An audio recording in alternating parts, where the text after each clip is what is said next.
Number 1. Jasmine Fiore. Las Vegas is a city built on the seduction of the instant. Instant wealth, instant fame, and sometimes instant love.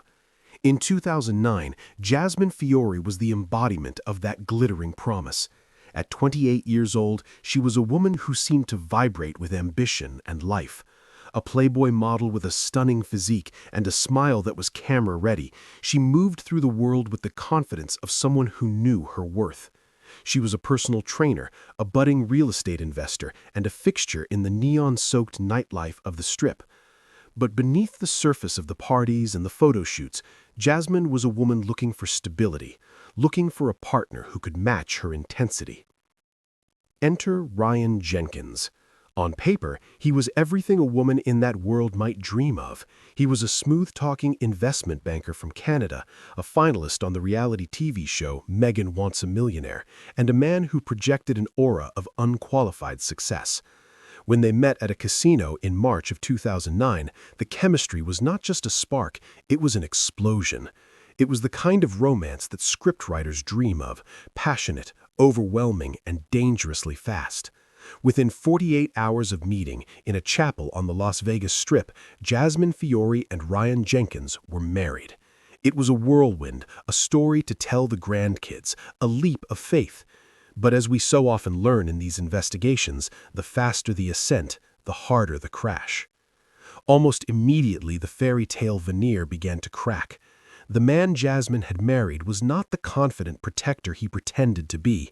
He was a cauldron of insecurity and possessiveness. Ryan Jenkins was pathologically jealous of Jasmine's past, particularly her lingering friendships with ex-boyfriends. He viewed her not as a partner, but as a possession, something he had acquired and now had to guard with paranoid ferocity. Friends noticed the bruises on Jasmine's arms, the way her sparkle seemed to dim when he walked into the room. It is a pattern we see time and time again. The isolation, the control, the volatility masquerading as passion. Before we descend further into this nightmare, if you appreciate storytelling that respects the victims and uncovers the truth behind the headlines, please take a moment to subscribe so we can continue to shine a light on these dark histories together. By August of 2009, the tension in the marriage was at a breaking point. Yet they tried to maintain appearances. They traveled to San Diego for a high-stakes poker tournament at the luxurious L'Auberge Del Mar Hotel. To the outside world, they were a power couple enjoying the high life. But witnesses later recalled the icy silence between them, the jagged arguments that spilled out into the corridors. On the night of August 14th, they were seen leaving the Ivy Hotel nightclub. Jasmine looked beautiful but tired. Ryan looked agitated. That was the last time anyone would see Jasmine Fiore alive. What happened next wasn't a crime of passion, it was an act of butchery designed to erase a human being from the face of the earth. On the morning of August 15th, nearly 100 miles away from the luxury of San Diego, a man was scavenging for recyclables in a dumpster in Buena Park, Orange County. It was a gritty, forgotten corner of the city, the kind of place people pass by without a second glance. Deep inside the bin, hidden beneath layers of trash, he found a suitcase. It was a gray, standard piece of luggage, looking out of place among the refuse. When he unzipped it, expecting perhaps discarded clothes or household items, he was met with a sight that would haunt him for the rest of his days. Inside, crushed and folded into the small space, was the body of a young woman. When the police arrived, the true horror of the crime became apparent. This was not just a murder, it was a forensic countermeasure. The killer had gone to extreme, sickening lengths to ensure this woman could never be identified. Her clothes had been stripped away, but it was what was missing that chilled the seasoned detectives to the bone. The killer had severed her fingers, removing her fingerprints entirely. He had forced her mouth open and pulled out her teeth, eliminating the possibility of dental records. It was a cold, calculated attempt to turn Jasmine Fiore into a permanent Jane Doe, a ghost with no name and no history. The sheer brutality required to do this to someone you supposedly loved is unfathomable. It speaks to a rage that goes beyond anger, a desire to not just kill, but to obliterate identity. The detectives were left with a body and zero leads. No ID, no phone, no prints, no teeth. Ryan Jenkins had reported Jasmine missing the next day, playing the role of the worried husband, buying himself time while the police stood over a nameless body in a morgue. He thought he had committed the perfect crime. He thought he had erased her, but he had forgotten one thing. Jasmine Fiore was a woman who took pride in her appearance, and in a cruel twist of irony, the very thing she used to enhance her beauty became the key to solving her murder. The medical examiner, stumped by the lack of traditional identifiers, noticed the serial numbers on her breast implants. These devices are tracked, meticulously recorded in medical databases. It was a long shot, but it was the only shot they had. They ran the numbers, and within hours the computer spit out a name, Jasmine Fiore. The gray suitcase in the dumpster wasn't just evidence, it was the tomb of the woman who had lit up the Las Vegas Strip just months before. And with her name, the police had her husband's name. The facade of the grieving spouse crumbled instantly, and a nationwide manhunt for the reality star turned butcher. By the time the police zeroed in on Ryan Jenkins, he was already in the wind. He had fled across the border into his native Canada, using a speedboat to cross the water and evade Border Patrol, a move that felt ripped from the pages of a spy novel, but was fueled by the desperation of a coward. He ended up at the Thunderbird Motel in Hope, British Columbia, a bleak, secluded spot far removed from the glitz of the reality TV world he craved. For days, the authorities closed in, the net tightening around the man who thought he was smarter than the system. Inside that motel room, the walls were closing in on Ryan Jenkins. He was alone with his thoughts, alone with the memory of what he had done to the woman he vowed to cherish. The psychology of such a man is a dark labyrinth. He had destroyed the object of his obsession because he couldn't control her, and now, faced with the consequences, he chose the final exit. On August 23rd, the motel manager found Jenkins hanging by a belt from the coat rack. He had taken his own life, leaving behind a suicide note that saved his ego, but offered no apology, no explanation, and no comfort to the family of the woman he mutilated. The case of Jasmine Fiore remains a stark warning about the dangers of whirlwind romances and the terrifying reality that sometimes the most dangerous predators are the ones who promise us the world. Ryan Jenkins wanted to be famous. He wanted to be a star. In the end, he achieved infamy, remembered not for his charm or his wealth, but for the suitcase in the dumpster and the gruesome betrayal of a wife who simply wanted to be loved. As we leave the gritty dumpsters of Buena Park and the neon glow of Las Vegas, the scene shifts dramatically. We move from the cramped, suffocating darkness of a suitcase to the vast, terrifying openness of the Pacific Ocean. We travel back in time to the golden age of Hollywood, where a screen legend known for her beauty and her talent boarded a yacht for a holiday weekend with her dashing husband and a famous co-star, only to vanish into the black water, leaving behind a mystery that has whispered through the canyons of Los Angeles for over 40 years. Number 2. Natalie Wood. The Pacific Ocean at night is a void, a seamless merger of black water and black sky, where the only light comes from the stars and the artificial glow of vessels drifting in the deep. On Thanksgiving weekend in 1981, one of those vessels was the Splendor, a 60-foot yacht anchored off the coast of Santa Catalina Island. On board was Hollywood royalty.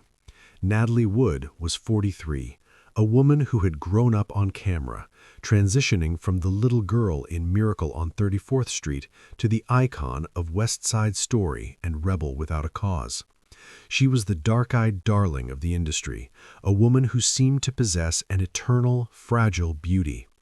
With her was her husband, Robert Wagner, the suave television star of Heart to Heart, and their guest, Christopher Walken, a magnetic actor who was co-starring with Natalie in her latest film, Brainstorm.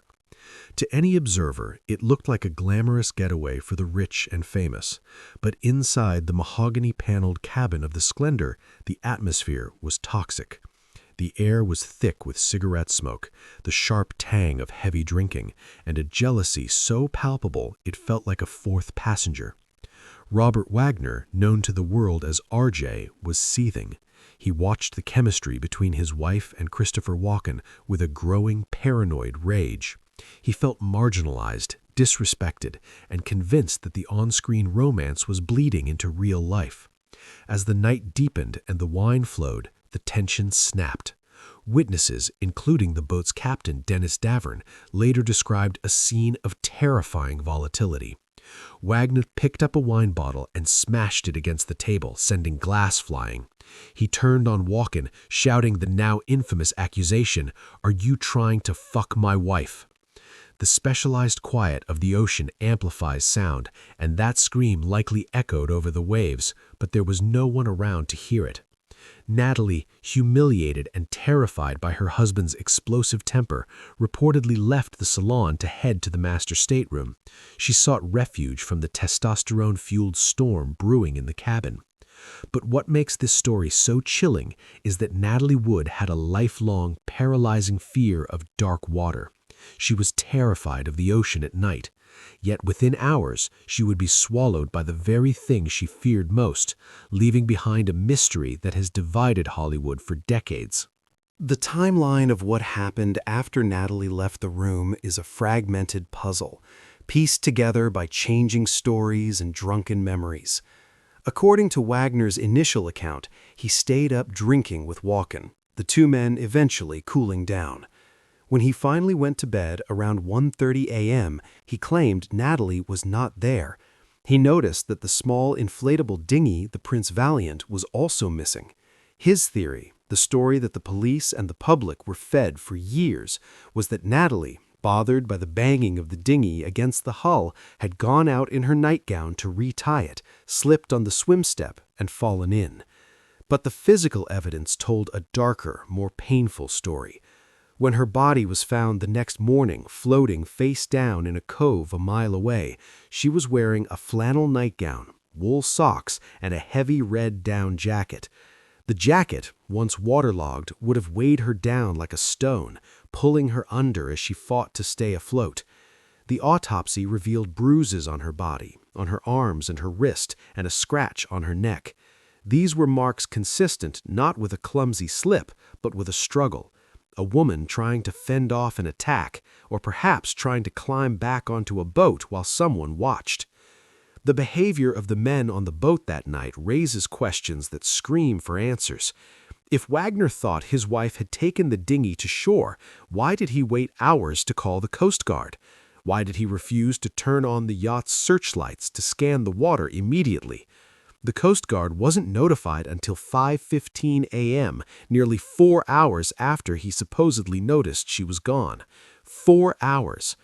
In the frigid November water, hypothermia sets in quickly. If she had fallen, if she was crying out for help in the darkness, a cry that a woman on a nearby boat claimed to hear, she was left to drift alone while the men on the Splendor waited.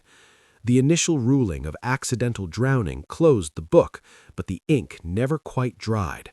The public and Natalie's sister Lana knew that Natalie Wood would never, under any circumstances, have ventured onto a dark, slippery swim step alone at night. For 30 years, the ghost of Natalie Wood haunted Robert Wagner, but the law couldn't touch him. Then, in 2011, the silence broke. The boat's captain, Dennis Davern, admitted he had lied to the police originally, coerced by Wagner to keep the stories simple. He revealed that the fight didn't end in the salon. He claimed Wagner followed Natalie to their room, that the shouting continued, and that he heard the sounds of a physical altercation, thumps, rolling bodies, before silence fell. He remembered Wagner looking sweaty and disheveled, telling him Natalie is missing, and then ordering him not to call for help immediately. In 2018, the Los Angeles Sheriff's Department made a stunning move. They changed the cause of death on Natalie's death certificate from accidental drowning to drowning and other undetermined factors. They officially named Robert Wagner a person of interest. The implication was clear. She didn't just fall. She went into the water during or because of a conflict. Did he push her? Did she fall trying to escape him, and did he simply watch her drift away, letting the ocean resolve his jealousy? We may never know the exact choreography of that night, but the image of a Hollywood legend terrified of the water, dying alone in the cold Pacific while her husband poured another drink is a tragedy of Shakespearean proportions.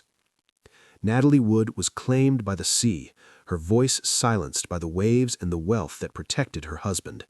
But jealousy is a demon that thrives on land just as well as it does on water. It doesn't need an ocean to hide a crime.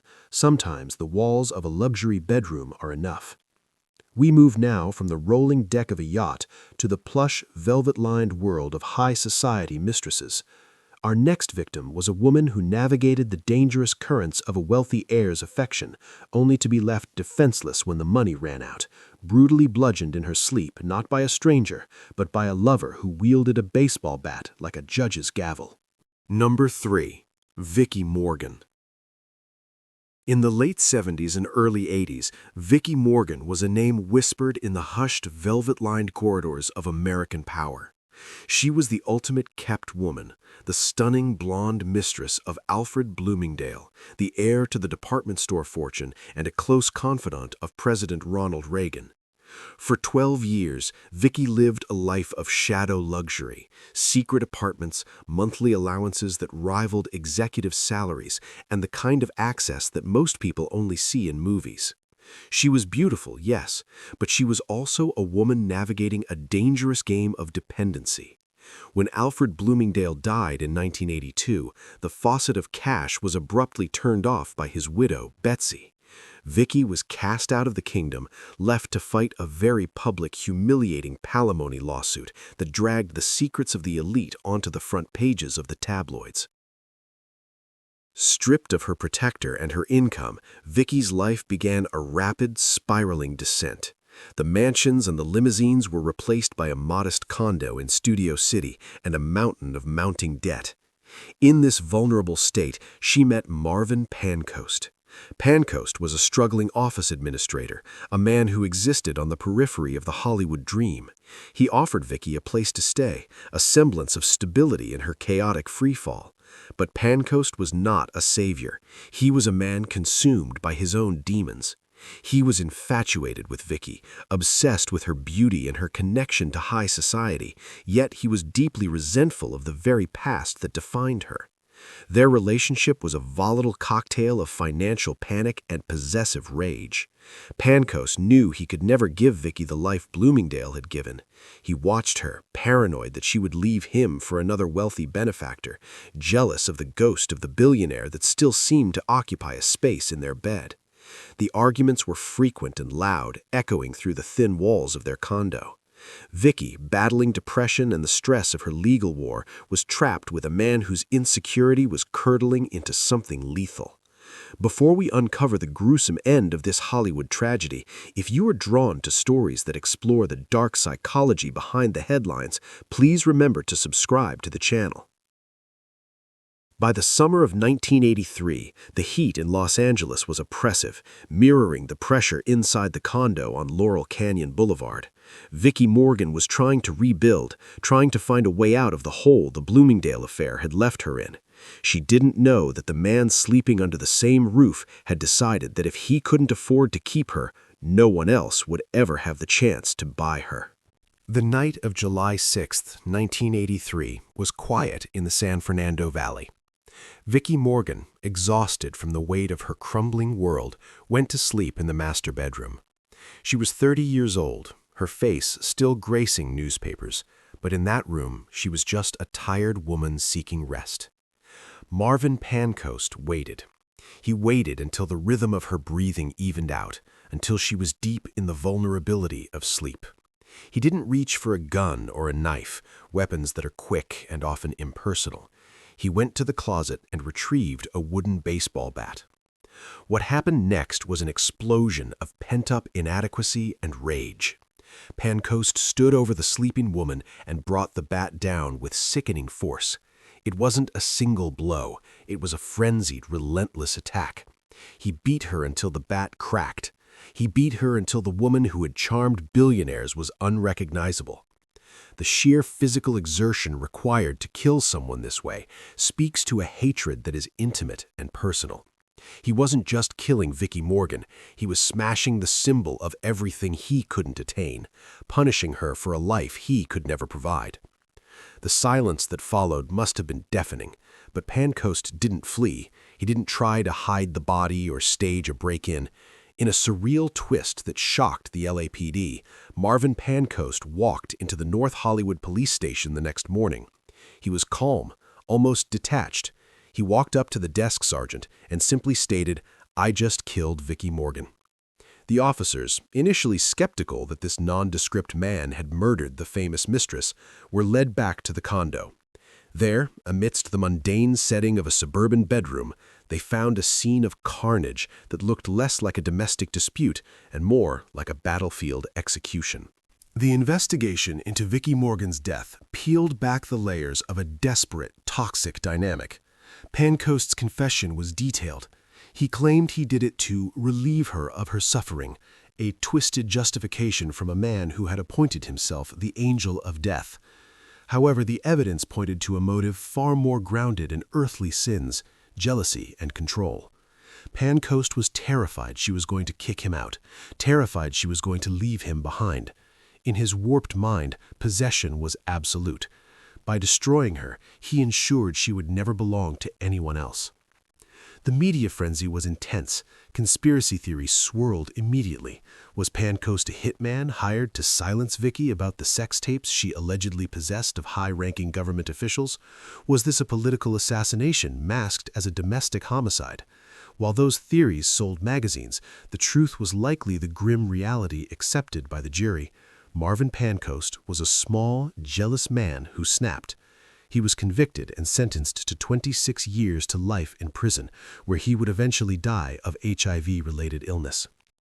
Vicky Morgan's life is often reduced to a cautionary tale about the perils of being a mistress, but she was a victim of domestic violence in its most brutal form. She was a woman killed not because of her secrets, but because a fragile man felt entitled to her life. She died seeking safety in the arms of a normal life, only to find that the danger wasn't in the high-stakes world of billionaires, but in the insecurity of the boyfriend next door. We leave the blood-stained carpet of the Studio City condo and fast-forward to the glossy, modern streets of the Hollywood Hills. We trade the scandals of the 80s for a tragedy of the Instagram age. Our next victim was a brilliant mind, a therapist who spent her life helping others navigate their trauma, only to be hunted down by a ghost from her own past, an ex-boyfriend who resurfaced after 8 years of silence, turning a chance encounter on a red carpet into a death sentence that would end with a terrifying fall from a third-story balcony. Number 4. Amy Harwick. In the shimmering, often superficial landscape of Los Angeles, Dr. Amy Harwick was a beacon of genuine substance. At 38 years old, she had carved out a unique and powerful niche for herself. She was a former Playboy model who had successfully pivoted into academia and mental health, becoming a renowned marriage and family therapist. She was the author of the New Sex Bible for Women, a fierce advocate for sexual health, and a woman who dedicated her life to helping others navigate the complexities of intimacy and trauma. To the tabloids, she was known primarily as the dazzling ex-fiancée of comedian and game show host Drew Carey. But to her friends and patients, she was a protector, a listener, and a survivor. Amy understood trauma because she had lived it. Years earlier, she had escaped a volatile, abusive relationship with a man named Gareth Pursehouse. It was the kind of relationship that leaves scars on the soul, filled with manipulation, stalking, and suffocating control. Amy had done everything right. She had extricated herself. She had filed for restraining orders. She had cut all ties. For 8 years, she lived in the light, building a successful practice and a safe life in a beautiful home in the Hollywood Hills. She believed the darkness of Gareth Pursehouse was firmly in her past, a closed chapter in a book she had finished writing. But obsession does not adhere to the logic of time. It festers in the dark, waiting for a crack in the door. That crack appeared in January 2020 at a professional awards ceremony for the adult industry. It was a glitzy, loud event, the kind of place where run-ins are inevitable. But for Amy, This run-in was catastrophic. She was walking the red carpet, looking radiant, when she crossed paths with Gareth Pursehouse.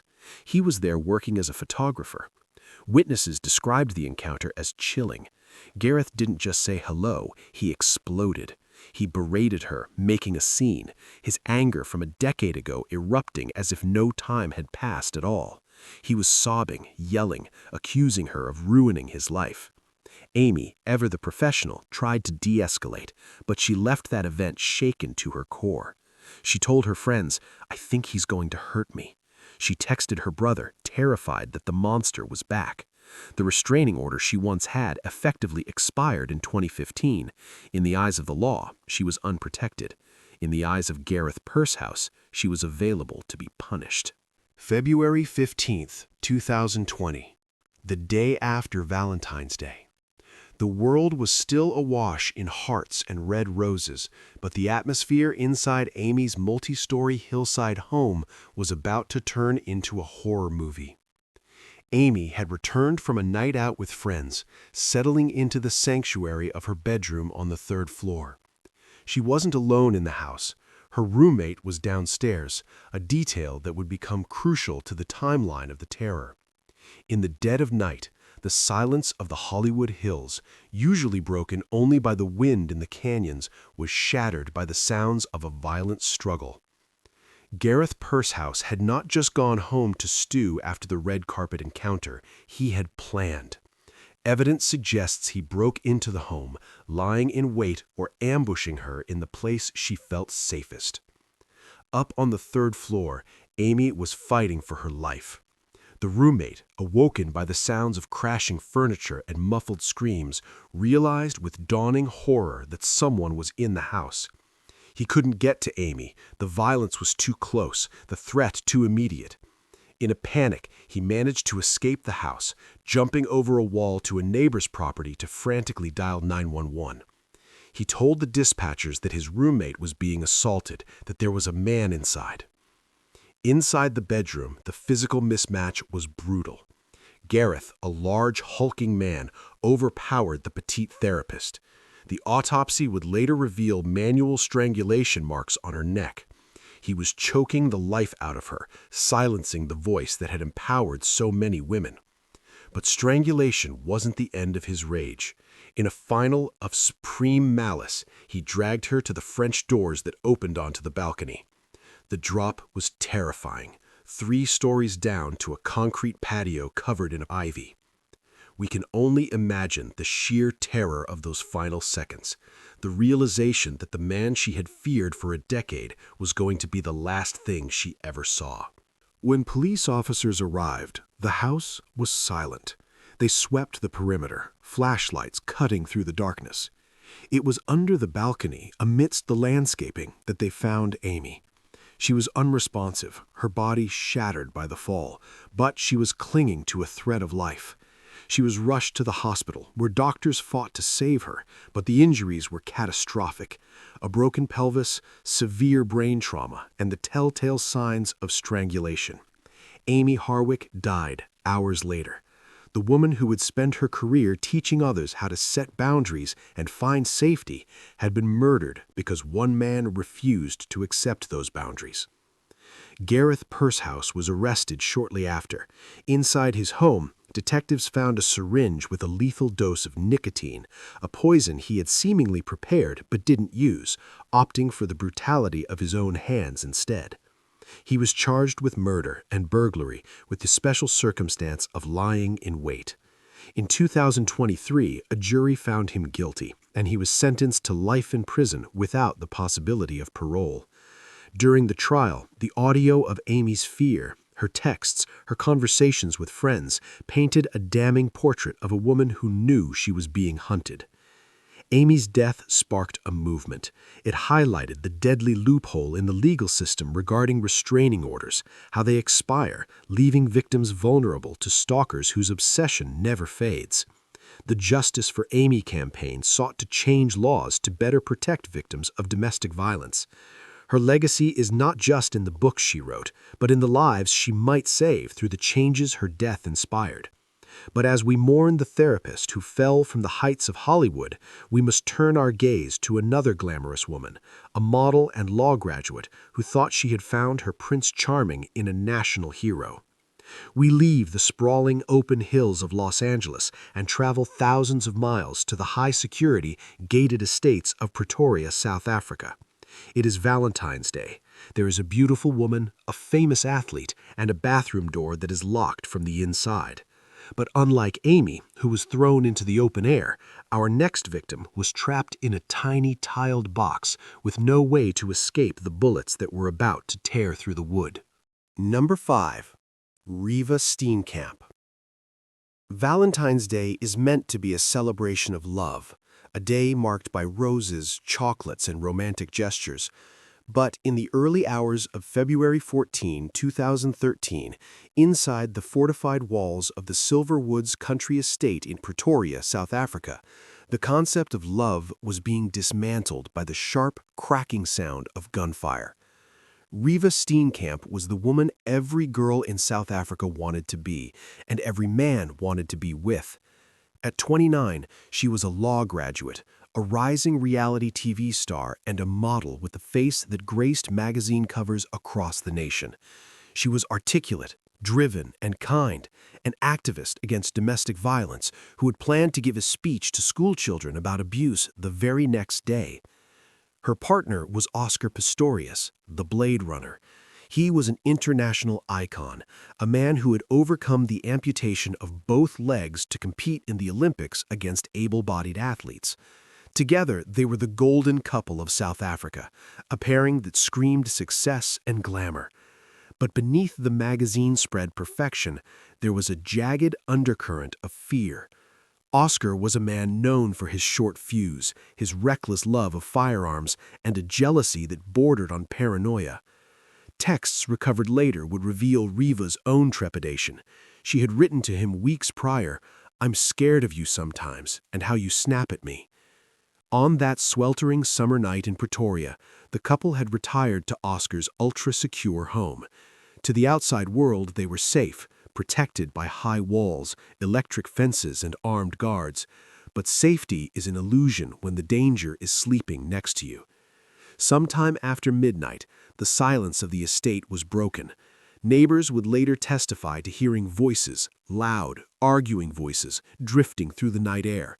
A woman's scream, terrified and desperate, pierced the darkness, followed by silence, and then the deafening finality of gunshots. Inside the master bedroom, Reeva Steenkamp was not in bed. She was not sleeping. She was hiding. She had retreated into the small toilet cubicle within the bathroom, a tiny space of white tiles and porcelain, and she had locked the door. It was the only barrier she had left against the man who was coming for her down the hallway. At 3:17 a.m., Oscar Pistorius stood on his stumps in front of that locked bathroom door. In his hands, he held a 9mm Taurus pistol loaded with black Talon ammunition, hollow-point bullets designed to expand upon impact, causing maximum tissue damage.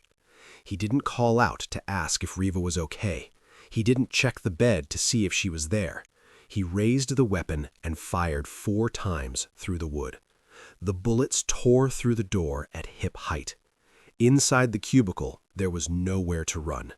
Reeva was hit in the hip, the arm, and finally, the head. She collapsed onto the magazine rack, her blood pooling on the tiles, her phone still in her possession, a silent testament to a woman who perhaps tried to call for help but ran out of time. The aftermath was a chaotic scene of blood and panic. Oscar would later claim that he believed an intruder had broken in and hidden in the bathroom. He claimed he shot to protect Reeva, thinking she was still in bed. He used a cricket bat to smash down the door he had just riddled with bullets, pulling Reeva's decimated body from the wreckage. He carried her down the stairs, her life draining away in his arms, wailing to the first responders that it was all a mistake. But the police officers who walked into that house saw discrepancies that didn't fit the narrative of a tragic accident. Why was Reeva fully dressed in her yoga clothes and shorts at 3 a.m. if they had gone to bed hours earlier? Why was her phone with her in the toilet? And crucially, why did the neighbors hear a woman screaming for her life before the shots were fired? The forensic evidence painted a picture of an argument that escalated into a hunt. Reeva had fled to the bathroom to escape him. She locked the door because she was terrified. And Oscar, fueled by a rage that South Africa had never seen on the track, shot her through the door not because he thought she was a burglar, but because he knew exactly who was on the other side. The trial of Oscar Pistorius was a global spectacle, a televised morality play that exposed the dark side of a national hero. The defense painted him as a vulnerable, disabled man plagued by a fear of crime, a victim of a tragic error. Oscar wept and vomited in the courtroom, a broken man on display. But the prosecution, led by the tenacious Gary Nell, dismantled the intruder theory piece by piece. They argued that you do not fire 4 lethal rounds into a small space without the intent to kill whoever is inside. They highlighted his history of aggression, his obsession with guns, and the jealousy that had plagued their relationship. The verdict was a roller coaster of legal technicalities. Initially convicted of culpable homicide, manslaughter, the charge was later upgraded to murder by the Supreme Court of Appeal. The court ruled that regardless of who he thought was behind the door, he shot with the intention to kill. Oscar Pistorius was sentenced to 13 years and 5 months in prison.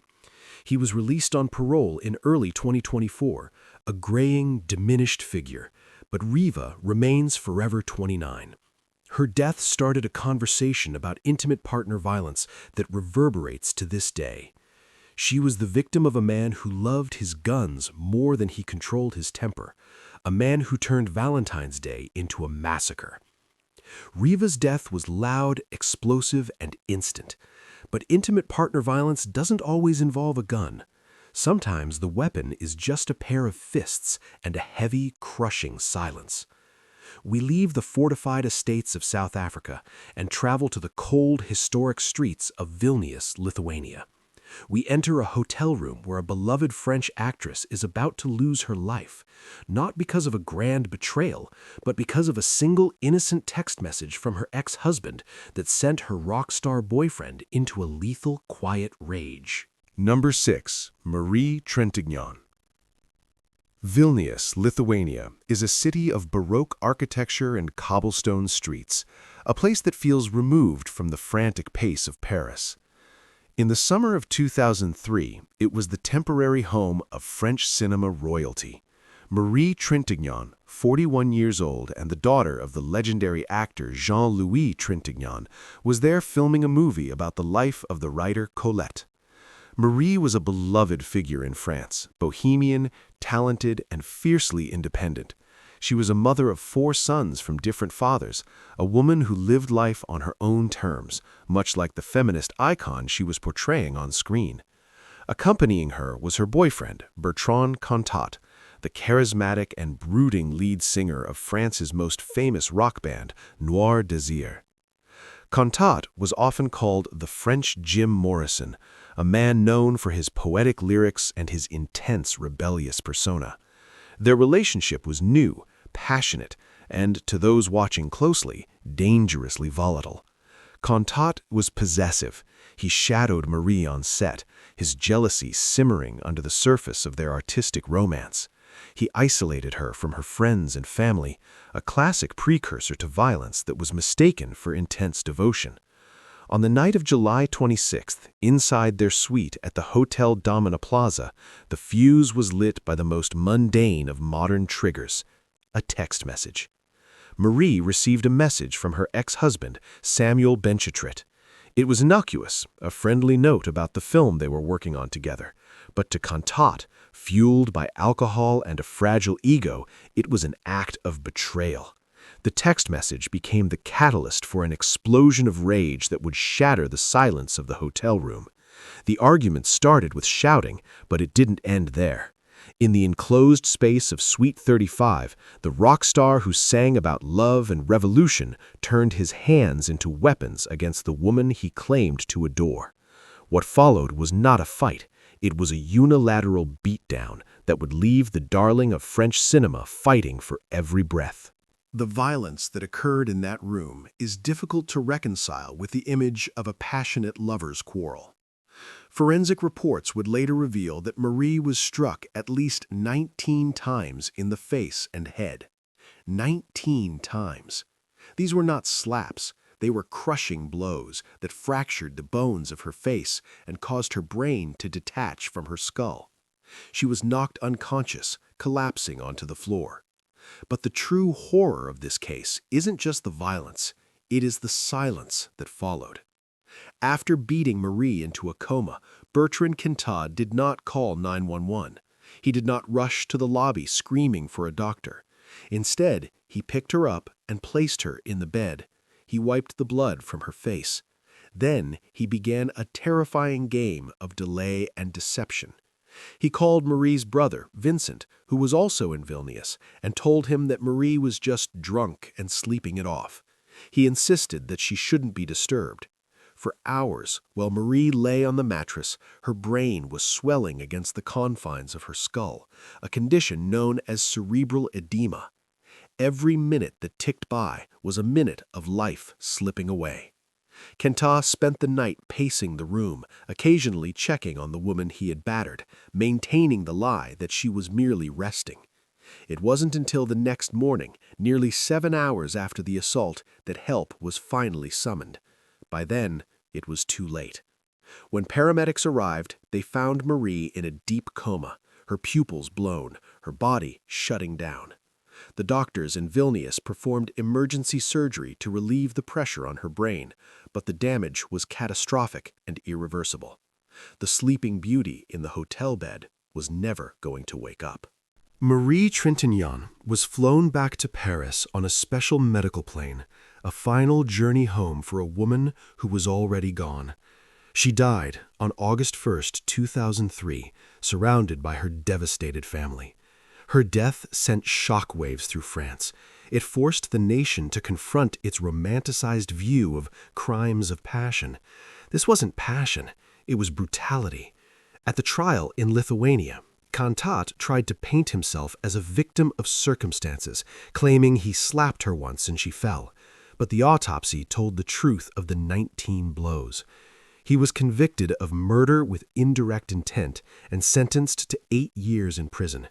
He served only 4 before being released on parole, a fact that sparked outrage among women's rights groups and Marie's family, especially when he attempted to return to the stage. The tragedy of Marie Trintignant serves as a grim reminder that abusers often hide behind the facade of the tortured artist. Marie didn't die because of a text message. She died because she was with a man who believed he owned her.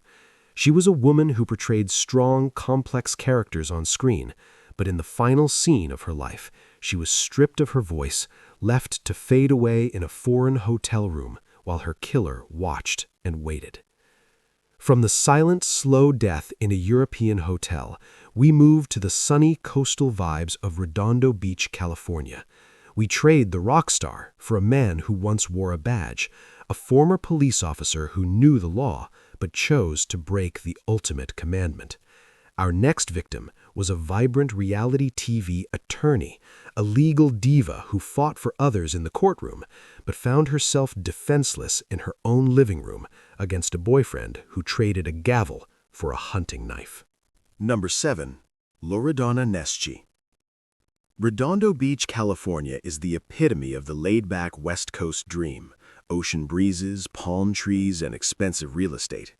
It was here that Laurana Neshchi, known to her fans as the legal diva, had built her empire. At 47, Laurana was a force of nature. She wasn't just a TV personality, she was a former LAPD officer who had patrolled the toughest streets of Los Angeles before trading her badge for a law degree. She starred in her own Sundance TV reality show, Laurana SQ, where she showcased her sharp wit, her legal prowess, and her larger-than-life persona.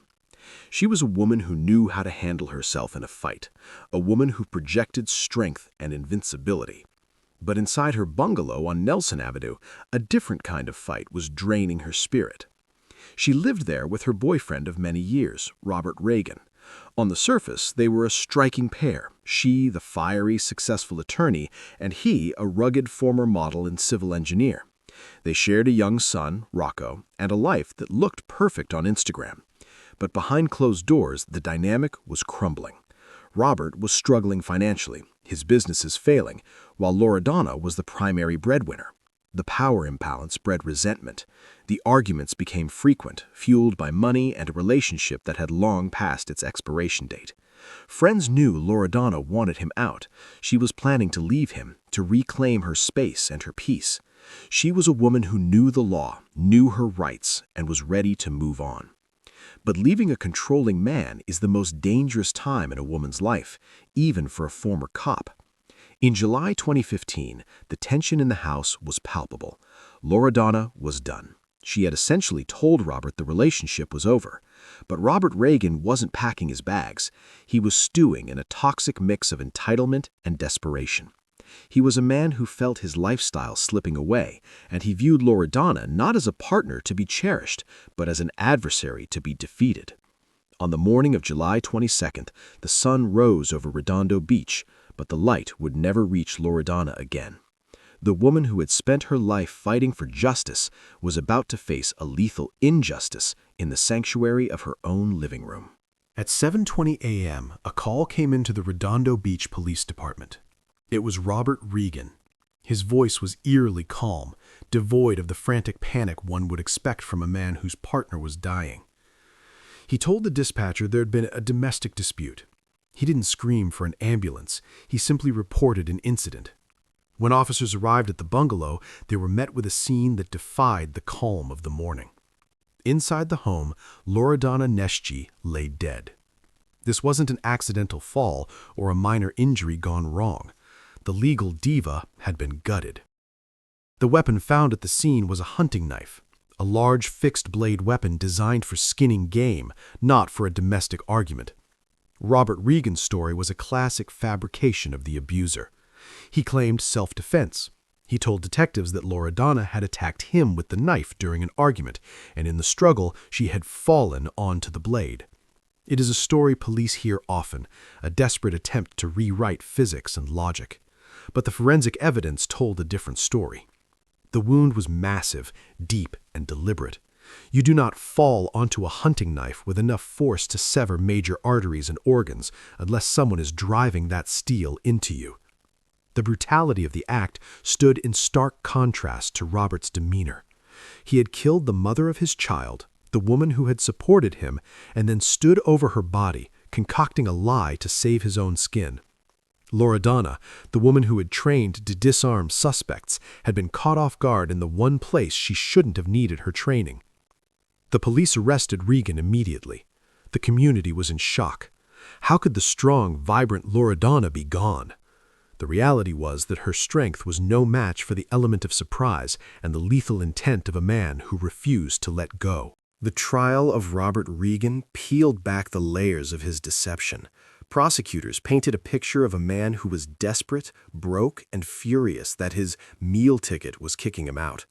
They argued that he didn't kill her in self-defense. He killed her to eliminate the source of his humiliation. They highlighted the size of the knife, a weapon of war brought into a domestic space. The jury saw through the tragic accident defense. They saw the anger of a man who brought a knife to an argument. In 2017, Robert Reagan was found guilty of second-degree murder and sentenced to 16 years to life in prison. The tragedy is compounded by the presence of their 5-year-old son, Rocco. He was in the house when his father murdered his mother. While he didn't witness the stabbing, his world was shattered in that instant. Laurana Neshchi spent her life advocating for the law, but the law could not protect her from the intimate terrorism of a jealous partner. Her death serves as a chilling reminder that domestic violence does not discriminate based on career, strength, or fame. It is a predator that strikes when the victim tries to break free. we leave the blood-soaked floors of the legal diva's beach house and cross the Atlantic to the gray, overcast skies of East London. We swap the reality TV star for a beloved soap opera actress who vanished along with her 2 young sons, leading police on a hunt that would end not in a distant forest, but in the disturbing soil of her own backyard, where a partner's jealousy turned a family garden into a family grave. Number 8. Sian Blake. London, with its sprawling boroughs and dense history, is a city where people can disappear into the crowd, but rarely do they vanish from their own homes without a trace. Sian Blake was a familiar face to millions in the UK. She had played the character Frankie Pierre in the iconic soap opera EastEnders, a role that made her a household name in the 90s. But by 2015, at 43 years old, Sian had stepped away from the limelight. She was living a quieter life in Erith, southeast London, focused on raising her 2 young sons, 8-year-old Zachary and 4-year-old Eamon. However, Sian was battling a formidable enemy. She had been diagnosed with motor neurone disease, a degenerative condition that was slowly robbing her of her strength. She was becoming frail, dependent, and vulnerable. Her partner, Arthur Simpson Kent, was supposed to be her caregiver. He was a hairdresser by trade, a man who projected an image of calm, artistic temperament. But beneath the surface, Simpson Kent was a man seething with resentment. He felt burdened by Sian's illness, trapped by the responsibility of the children, and increasingly jealous of Sian's plans to take control of her remaining time. Sian, realizing that the relationship was toxic and that Simpson Kent was not the partner she needed, had made plans to leave him. She wanted to take the boys and move back in with her family, to spend her final years surrounded by love rather than hostility. But for a controlling narcissist like Simpson Kent, this loss of control was unacceptable. In December 2015, Sian and her 2 boys simply vanished. Family members couldn't reach them. Texts went unanswered. When police visited the home on Pembroke Road, they found it empty. Simpson Kent was there initially, playing the role of the confused father. He told officers that Sian had taken the kids to visit a friend in Cambridge. He was calm, polite, and persuasive. The police, tragically, took him at his word. They classified it as a missing persons case, not realizing they were standing in a crime scene. Days later, when they returned to question him further, the house was abandoned. Simpson Kent had fled, and in the backyard, under the cold winter soil, a terrible secret was waiting to be unearthed. As the investigation ramped up, homicide detectives took over. They brought in cadaver dogs and forensic teams to scour the property. The focus shifted to the garden, a small patch of green behind the house. The earth looked disturbed, the soil uneven. As they began to dig, the true horror of Arthur Simpson Kent's caregiving was revealed. Buried in shallow graves were the bodies of Sian Blake and her 2 little boys, Zachary and Eamon. The post-mortem examinations painted a picture of pure, unadulterated savagery. Sian and the children hadn't just been killed, they had been obliterated. They had been beaten with a blunt instrument and stabbed repeatedly. The fact that he could do this to his own sons, 4 and 8 years old, revealed a depth of depravity that shocked even the most hardened investigators. He had killed them, wrapped them in plastic, and buried them in the garden, and then continued to live in the house, sleeping just yards away from their decomposing bodies, while lying to Sian's family and the police. Meanwhile, Arthur Simpson Kent was not grieving. He was running. He had fled the UK, boarding a bus to Scotland and then catching a flight to Ghana, his native country. He thought he could disappear into the heat and noise of West Africa, leaving his crimes buried in the London mud. He was spotted in a coastal town, living casually, seemingly without a care in the world. He was a man who had wiped his family off the map and simply moved on to the next chapter. But the international manhunt was closing in. The British authorities worked with the Ghanaian police, and in January 2016, they found him. He was arrested on a rocky beach, surrounded by armed officers, his escape plan crumbling into the sand. Extradited back to the UK, Simpson Kent faced justice at the Old Bailey. He pleaded guilty, perhaps realizing the evidence, the bodies, the flight, the blood in the house, was insurmountable. In his sentencing remarks, the judge described the murders as truly horrific. The court heard how Sian's condition meant she would have been physically unable to defend herself or her children. It was the ultimate betrayal of trust. The man tasked with caring for a dying woman became her executioner. He killed them because they were in his way, obstacles to the freedom he desired. Arthur Simpson Kent was sentenced to a whole life order, meaning he will never be released from prison. He will die behind bars, a fate that offers little comfort to Sian's family, who lost 3 generations in a single night. Sian Blake's story is a heartbreaking reminder that domestic abuse often escalates when the victim is at their most vulnerable, when illness or disability strips away their physical defenses. Sian fought a disease that was killing her slowly, only to be taken by a monster who killed her quickly. We leave the somber courtroom in London and head back to the glitz of Los Angeles, where the line between ambition and danger is often blurred. Our next case involves a young, beautiful, aspiring actress who vanished from the heart of Hollywood. She stepped into an elevator with her actor boyfriend and was never seen again, sparking a search that would span hundreds of miles and end in a dusty grave in Northern California, proving that sometimes the person holding your hand is the one leading you to your death. Number 9. Adea Shabani. The allure of Hollywood is a siren song that pulls dreamers from every corner of the globe. For 25-year-old Adea Shabani, that song called her all the way from Macedonia. Adea was striking, a blonde beauty with an intensity and intelligence that made her stand out even in a city of stars. She had moved to Los Angeles to study acting at the prestigious Stella Adler Academy, the same school that trained legends like Marlon Brando. She was talented, driven, and seemingly on the brink of her breakthrough. But in the shark tank of the entertainment industry, Adea found herself entangled not with an agent or a producer, but with a fellow student named Chris Spots. Chris Spots was an aspiring actor himself, with the rugged, all-American looks that casting directors love. To Adea, he was a partner, a lover, a confidant. But to the rest of the world, Chris Spots was a liar, living a fractured double life. Unknown to Adea, Spots was already engaged to another woman in Colorado. He was juggling relationships, maintaining a facade of the devoted boyfriend, while hiding a secret life that was beginning to unravel. In February 2018, the pressure of his deception was mounting. Adea, passionate and direct, likely wanted more from him, perhaps threatening the carefully constructed house of cards he had built. On the afternoon of February 23rd, the security cameras in Adea's Hollywood apartment building captured the final images of her life. She and Chris entered the elevator. Adea was wearing a baseball cap and carrying luggage.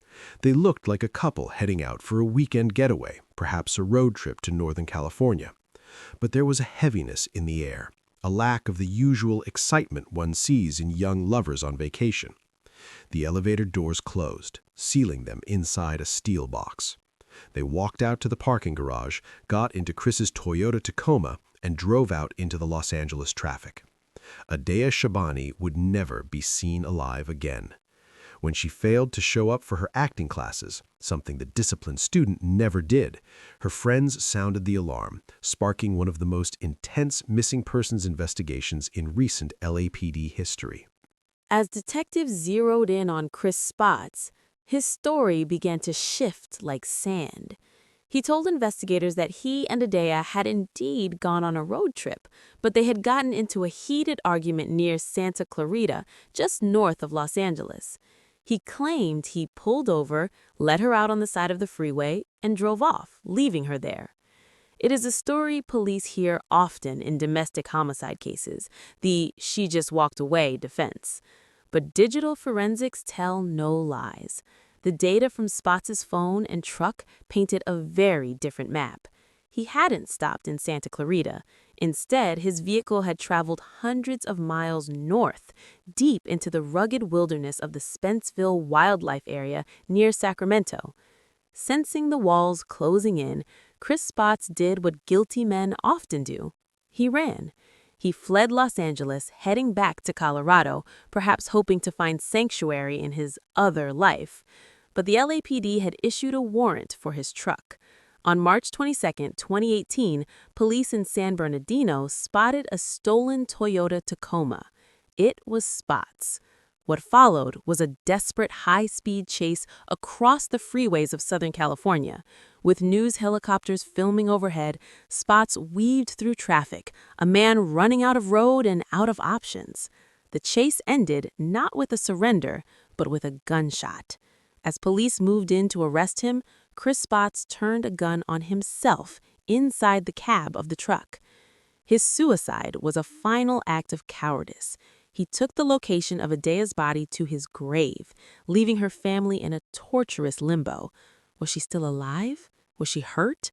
The police had a dead suspect, but no victim. It would take weeks of agonizing searches, combing through the dense brush of Northern California based on the faint electronic breadcrumbs his phone had left behind, to finally uncover the truth of what happened on that road trip. On March 27th, in a shallow grave near a creek in the Spenceville Wild area, search teams found human remains. They were identified as Adea Shabani. The autopsy revealed she had suffered blunt force trauma to the head. The argument Spots had described was actually an execution. He had driven her 400 miles away from her home to a desolate spot he likely knew from growing up in the area, and he had brutally murdered her. Why? Because she was an inconvenience. She was a threat to his engagement, a loose end in his double life that he decided to cut with a hammer or a rock. The case gained national attention through the investigative podcast To Live and Die in L.A., which highlighted the dangers aspiring actresses face, not just from creepy producers, but from the charming boyfriends who view them as disposable. Adea came to Hollywood to be seen, to be a star. Instead, she was hidden in the dirt, her light extinguished by a man whose ego was more important than her life. Her death is a stark reminder that the most dangerous role an actor can play is that of the deceitful lover. As we leave the dry, golden hills of California, we head south to the humid, vibrant streets of Rio de Janeiro, Brazil. We are about to enter the world of telenovelas, where drama is usually scripted. But in 1992, the script was thrown out, and the horror became real. Our final case is perhaps the most shocking of them all. A beloved soap opera star ambushed and butchered by her on-screen romantic partner, a man who killed her simply because he was jealous that her character was getting more screen time than his. Number 10. Daniela Perez. In Brazil, telenovelas are not just television shows. They are a national obsession, a shared cultural language that binds the country together. In 1992, the biggest show on air was De Corpo e Alma, Body and Soul. The writer was the legendary Gloria Perez, and the star was her 22-year-old daughter, Daniela Perez. Daniela was the sweetheart of Brazil, a talented dancer and actress with a smile that captivated millions. She was young, she was happily married, and she was at the absolute peak of her fame. Her character, Jasmine, was involved in a passionate, tumultuous romance with a character named Bira, played by an ambitious actor named Guilherme de Padua. On screen, their chemistry was electric, but off-screen, Guilherme de Padua was a man consumed by a toxic narcissism. He was desperate for fame, believing this role was his ticket to stardom. However, as the season progressed, he noticed something that terrified him. His screen time was being reduced. In the script, written by Daniela's mother, Gloria, Guilherme's character was being sidelined while Daniela's star continued to rise. In his warped, paranoid mind, he believed Daniela was manipulating her mother to ruin his career. He tried to cozy up to Daniela, hoping she would put in a good word for him, but when that failed, his anxiety turned into a lethal, cold-blooded hatred. He wasn't just jealous of her success, he blamed her for her perceived failure. On the evening of December 28, 1992, filming had just wrapped for the day. Daniela left the studios in Rio de Janeiro, tired but happy, signing autographs for fans at the gate. She got into her Escort EXR3 to drive home. She didn't know that she was being hunted. Guilherme de Padua was also leaving the studio, but he wasn't alone. Hiding in the back of his car, covered by a sheet, was his wife, Paula Tomas. Paula was pregnant, and she was just as obsessed and jealous of Daniela as her husband was. Together, they followed Daniela out of the studio gates, stalking the young star through the humid Rio night, waiting for the perfect moment to execute a script they had written themselves. The trap was sprung at a gas station. Guilherme pulled his car in front of Daniela's, blocking her path. Witnesses later reported seeing an argument, believing it was a fan harassment incident or a minor accident. But it was an abduction. Guilherme knocked Daniella unconscious with a punch to the face and dragged her into his car. Paula Tomas, the pregnant wife, took the wheel of Daniella's car. They drove in a convoy to a desolate wooded area in Barra da Tijuca, a dark stretch of mangrove swamp far removed from the glamour of the television set. What happened in that clearing is a horror that shook Brazil to its foundation. This was not a quick death. It was a ritual of hatred. Guilherme and Paula didn't use a gun. They used a pair of surgical scissors. They stabbed Daniela Perez 18 times. The blows were aimed at her heart, her neck, and her lungs. It was a frenzy of violence, a physical manifestation of their jealousy. They didn't just want to kill her, they wanted to destroy the beauty that the country adored. After the deed was done, they left her body in the dirt, the famous face of prime-time television abandoned in the mud. But the horror didn't end with the murder. The performance was just beginning. Guilherme de Padua drove back to the police station. He didn't turn himself in, he went to help. When Daniela's husband reported her missing, Guilherme was there, offering comfort. He hugged Daniela's mother, Gloria Perez, the woman whose scripts he believed had wronged him. He cried with the family. He stood by the grave at the funeral, wearing a mask of grief so convincing that for a few hours no one suspected the monster was the man holding their hands. It was the greatest acting performance of his life, and it was sickeningly real. The facade cracked quickly. A witness at the gas station had noted Guilherme's license plate number, thinking the abduction looked suspicious. When the police brought him in for questioning, his story fell apart. He confessed, but tried to paint it as an accident, a moment of passion gone wrong. But the evidence, the premeditation, the wife hiding in the car, the scissors, proved this was a cold, calculated execution. Brazil erupted in fury. The stars of the telenovela, the fans, the politicians, everyone was united in grief and rage. Guilherme de Padua and Paula Tomas were both convicted of murder.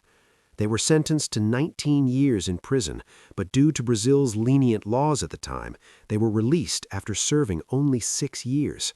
6 years for extinguishing a life that burned so brightly.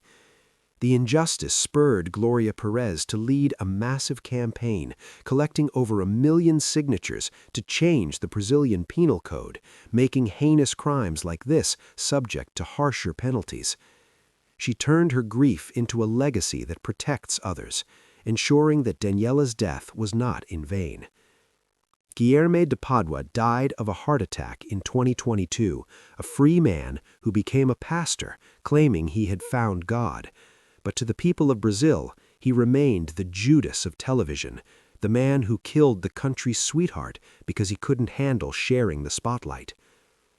The case of Daniela Perez is the ultimate tragic finale to our series. It encapsulates the terrifying theme we have explored, that jealousy is a shapeshifter. It can look like a husband, a lover, a fan, or a co-star. From the suitcases of Las Vegas to the yachts of Catalina, from the bathrooms of Pretoria to the backlots of Rio, these 10 women were united not just by their fame, but by the betrayal of the men who claimed to love them. They were stars who were extinguished too soon, but by telling their stories, we ensure that their lights continue to shine, exposing the darkness that tried to hide them. This concludes our investigation into the 10 famous actresses murdered by jealous partners. Thank you for watching.